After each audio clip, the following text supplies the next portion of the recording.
Moi, je suis constant. Depuis 2011 et même bien avant, je disais qu'il fallait changer cette constitution pour qu'on puisse l'adopter à nos réalités. D'abord, pourquoi ?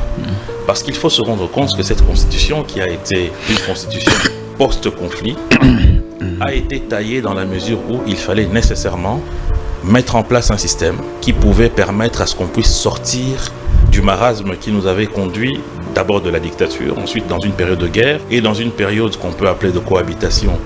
On a passé de la transition jusqu'à finalement passer à une 4e république. Bon, maintenant, on se rend compte qu'il y a des choses qu'il faille améliorer par rapport au vécu quotidien de notre pays. Quelles sont ces choses par exemple ?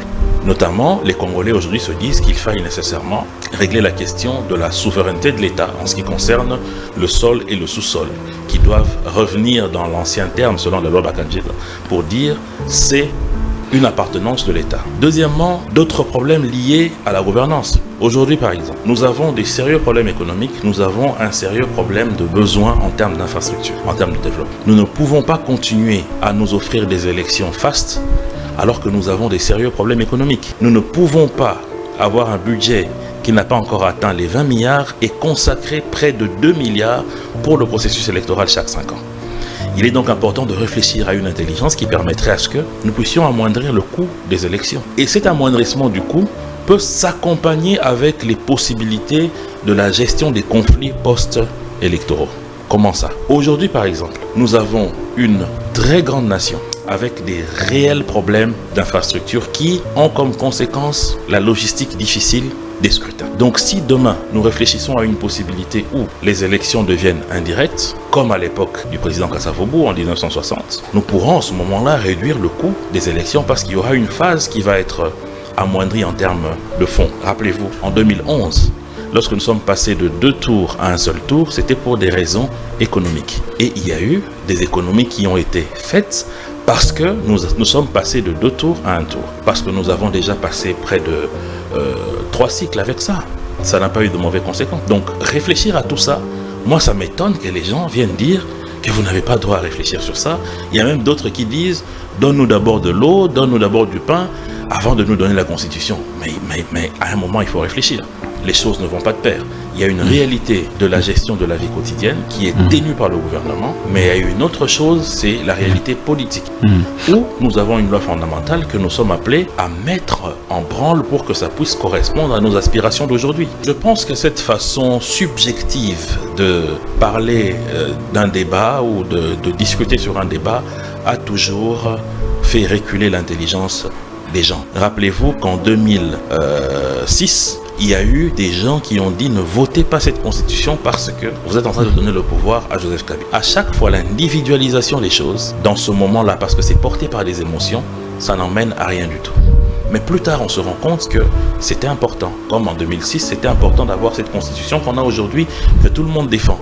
Yebisangai esika nini ngonga moko moto moko azali nango akoloba ete ngonga nande ezali ngonga ya kosimba mobekoli konzi ezali te biso bato ya bwanya bato ya mayele na tango ete tozali kokanisa ete na ngonga oyo nde esengeli tosala eloko tokosala yango kasi na suka nani azali mokonzi wa koloba ke nasepeli nango to nasepeli nango te ezali population solo bato misusu bazali na droit ya koloba ete ezali ngonga te eza droit na bango toza na kati ya demokrasi kasi bapekisa pe te bao baza kokanisa ete ezali ngonga na yango na suka nani akokata masolo eza population soki bango bamoni penza ete makambo bango baza koloba ezali solo na ngonga oyo ekokoma ete population esengeli akata makambo balakisa makambo na bango soki population alandi bango ekobwaka makambo na yebisi bino awa banda 2010 nazali na bato oyo tozali koloba ete esengeli to changer constitution pour lelo congolais à s'approprier nango ezala te constitution oyo ezosalama na bato bauti bitumba kasi ezala constitution oyo biso moko totali etamboleli ya mboka na biso tolobi te eloko songolo topakala tokoki kochanger yango neti mpo na ngai eloko neti babenge chambre basse ya sénat esengeli elongwa wana ezali proposition na ngai bakongolais mosusu baza na bamakanisi mosusu esika wapi esengeli tosala mayele totia biso nyonso mayele na biso esika moko po totala penza eloko nini tokoki ko changer nini tokoki kotika oyo komema ite mboka na biso keni auto changement auto remplacement tout ce qu'on peut dire une constitution est faite par des hommes, ce sont les hommes qui changent cela. Donc venir nous dire ici qu'il y a du fétichisme dans une constitution, que ceux qui ont fait ça étaient venus de Mars et non des humains, c'est des histoires. Alors, il y a plusieurs procédures que les constitutionnalistes peuvent dire, mais que même la loi peut dire. Il y a le passage par une assemblée constituante, il y a le passage par un plébiscite populaire, il y a le passage par des signatures que les Congolais peuvent récolter pour changer tel. Donc ça signifie que tout est possible. Vous n'allez pas me dire que cette constitution-là est venue du paradis et que ça ne peut pas être changé. Ezali na bato oyo ba Congolais balobi kobanda 2023 ti 2028 to pesibino makambo nyonso oyo etali kokamba ekolo. Na kokamba ekolo wana ezali kosala makambo etali lotiliki, etelo, banzela, armée, pulusu, balopitalo, pe na kati pe mibeko miamboka. C'est ça la responsabilité. Wana nde pouvoir population pesi biso na sima ya maponami. Oyebi eloko ezosala nga pasi na mboka na biso elingi koloba boye. Soki ngai lelo ndeko na otire mon sene mpona komi opposant na ya wana zipoli bino mibale bambata pulusu aza na nzela ya kokanga nga te mpona aza opposant. Soki nakamati mesa oyo ya Congo Belge na buki yango naza na ntango te babelela ngai na justice mpona azali opposant. Donc tozo mema mboka na biso na kolakisa bato ete soki moto azali opposant abuka mobeko aboma bato asala oyo ya lingi boko interpeller ete po azo opposant. Wana tokomi na mboka nini? Tokomi na oyo baloba na lopoto république bananière. Tango moto ozwi mokano na ndenge na yo moko otonga piste d'atterrissage oyo ezali responsabilité ya RVA. Ata ba gouverneur à province ozomona wana Mama Fifi Masuka na ba oyo bazali lelo ko travailler pour na kobongisa ba aéroport à ba province na bango, toujours avec ba directive na supervision à RVA. Mais yo individu, mais quand même soki moto asenga ki eloko okosenga yango na kukulete okosenga yango na likembete okosenga yango na mokanda bala exception mokanda esika wapi bango basenga ki yango pe esika wapi bakonzi yo batali makambo ezala pona moto songolo to pakala totika kotelemela makambo ya mabe na sima ya kombo ya ba opposant po ezopesa bango mutu makasi.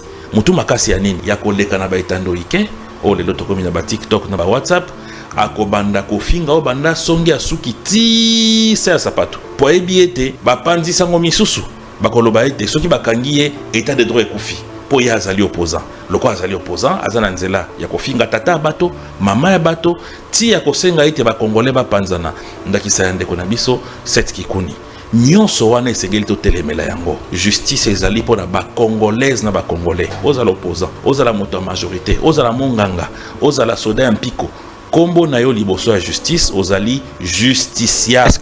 Nazoloba ke pona likambo tali ndeko nanga Jacques Ndala heureusement ils en a maboko ya justice. Soki bato basalaki mabe na ba preuve ya koki komema na ba témoignage ya koki kosala tokoki koyeba. La RDC reste le seul pays dans l'Afrique centrale ici où il y a un tel niveau de liberté d'expression, où il y a un tel niveau de travail des journalistes. La puissance aujourd'hui que représentent les médias permet de résoudre beaucoup de problèmes. Moi je vois des gens, Maman Moro Babotolier Lopango, Justice et Salami Malamouté, les journalistes prennent ça en main, ils en parlent, une semaine après, il y a une solution qui est trouvée. Moi je pense que ça c'est une fierté pour les Congolais. Comment dire que la République démocratique du Congo est un pays en faillite alors que hier la même église catholique faisait payer des sommes énormes aux parents pour que les enfants étudient.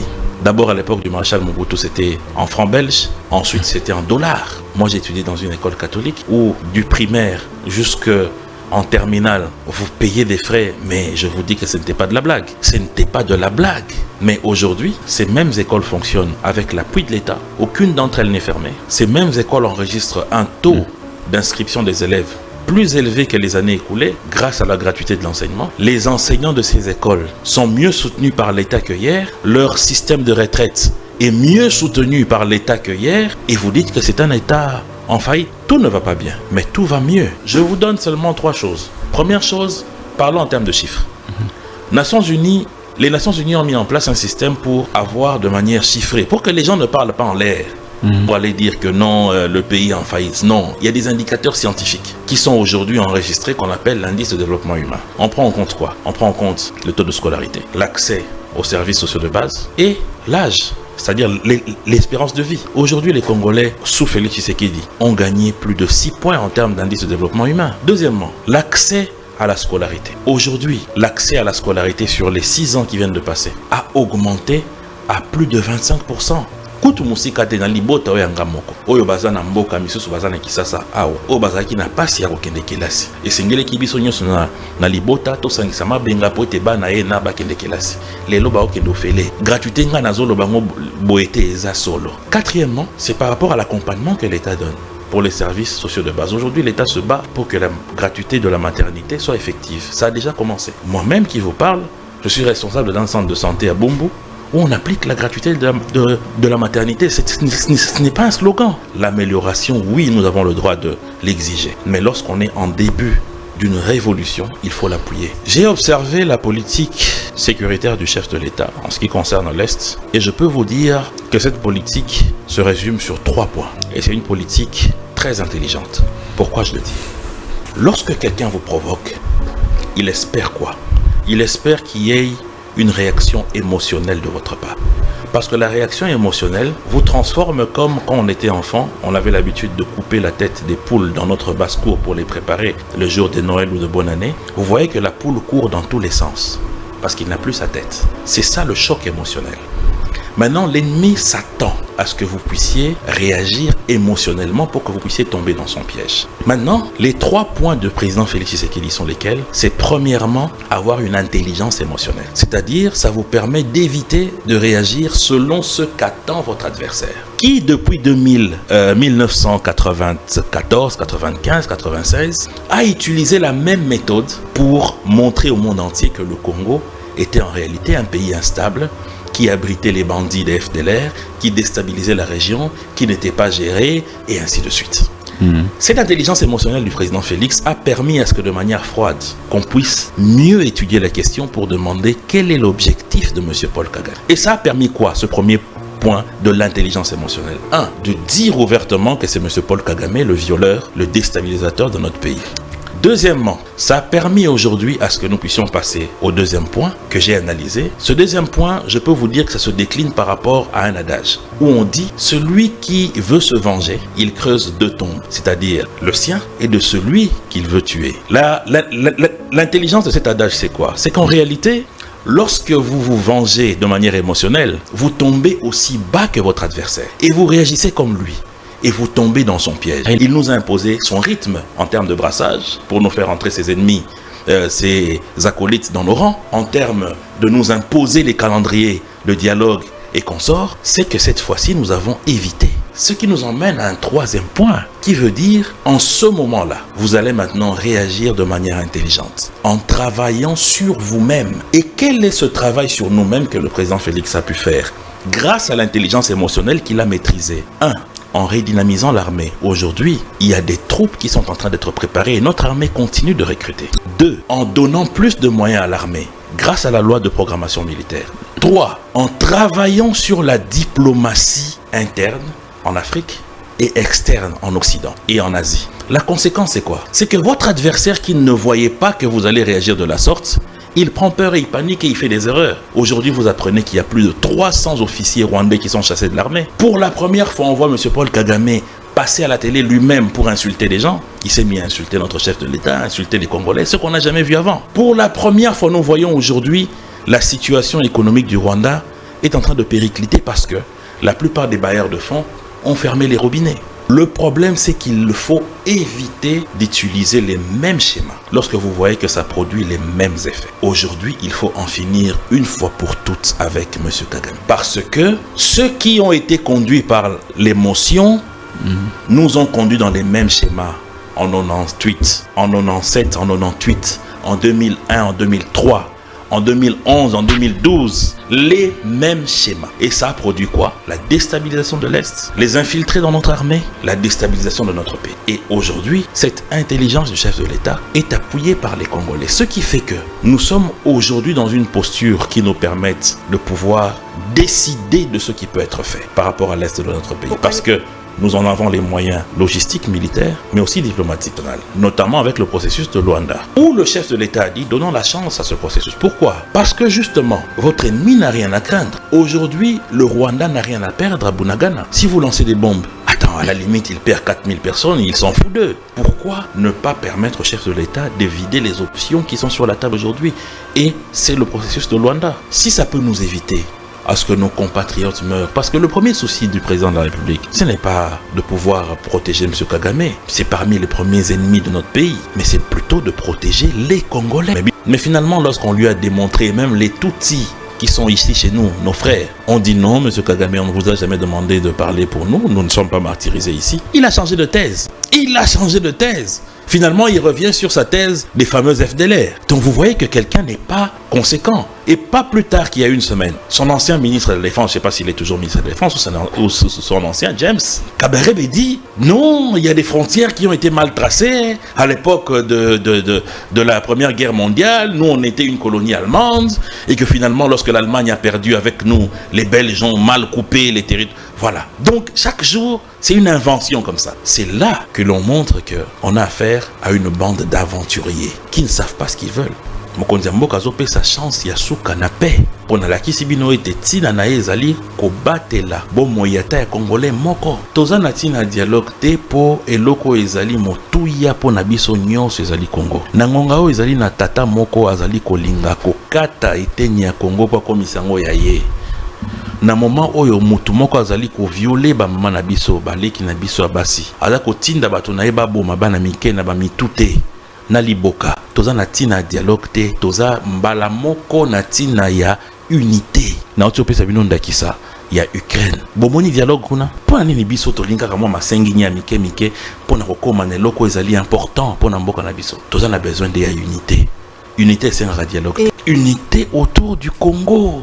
Le Congo n'a pas besoin d'un dialogue, le Congo est à nous. Tout ça n'a besoin de benga biso te to vanda isika mesa pona Congo. Te eza biso parce que si réellement en 2012 les choses étaient bien faites, il n'y avait pas eu tous ces accords mirobolants, accords qui a permis notamment à ce que le M23 puisse revendiquer certaines choses.